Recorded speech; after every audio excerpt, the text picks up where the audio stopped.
Hey, where's Gigi? I mean, behind you. Behind you. Photo.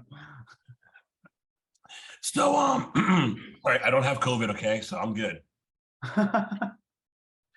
You know, how come society, it looks like when you're, you got your pet with you, you got your monkey with you, well, 90% of the people will be cool with it, but there's always somebody that wants to give you a hassle or a hard time. You can't come in here with this or whatever, and it's not going to affect anything. Why do we have these people?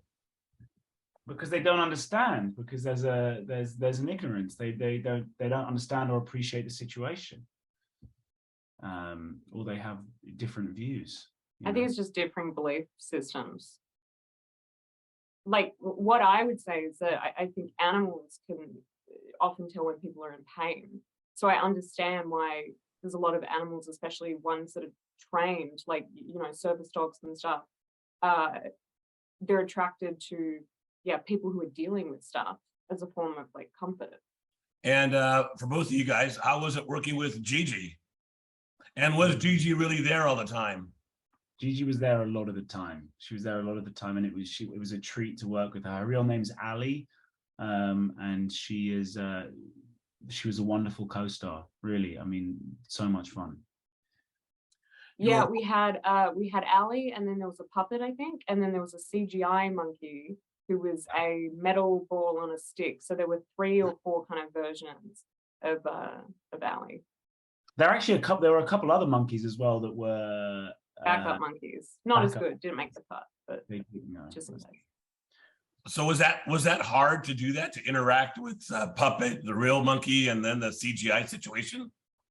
Yeah, it was hard. I mean, I've done like green screen and CGI before, so I'm relatively used to that. I mean, the hardest thing was initially was actually working with the live monkey, because I've not had much experience with that before, and you want them to be safe and comfortable, and similarly, when they're crawling all over you, you want to be comfortable and you want to be safe and all of that. But it just became a wonderful experience. I mean, I built up a real friendship with this monkey. So from here right now. So I love Brits, everyone from the UK, Irish, Australians. How do you guys do that, man, with your voices? How do you Americanize your voices so good? Just listening. But if we do it, but if us Americans try to do an English or an Australian accent, we suck. We're not as good. I mean, I think you go, Joe, you go. I was just going to say, I think there's a need, like, almost to practice more if you're coming from, if you want to be in an American movie and have that accent, you just have to, like, it's something that I feel like is taught more. Yeah, I suppose the industry being here, the majority of the industry being here as well. Also, but I just think we're surrounded by American culture far more, so it doesn't feel as much of a stretch, maybe. Yeah, and I think there's something within the sounds, the fact that it's easier to go forward than it is to go back into. Right. Yeah, I've heard that. Okay, no, because I really respect that, because I do other little voices and it only lasts for like a minute, but you guys do it for a whole film, and it doesn't. I was kind of watching. I'm like, you guys don't slip up. You totally keep it. Thank you.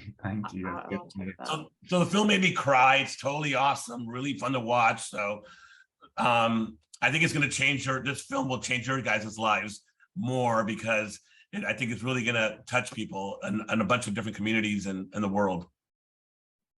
That's good. Yeah, that's what I hope. I mean, I hope that people realize the importance of service animals to this, to the disabled community. Excellent.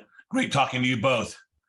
Say hi to Gigi for me. I mean, I will. Nice to speak to you. Take it easy. Thank you, guys. Thank you. Great Bye. job. Great job.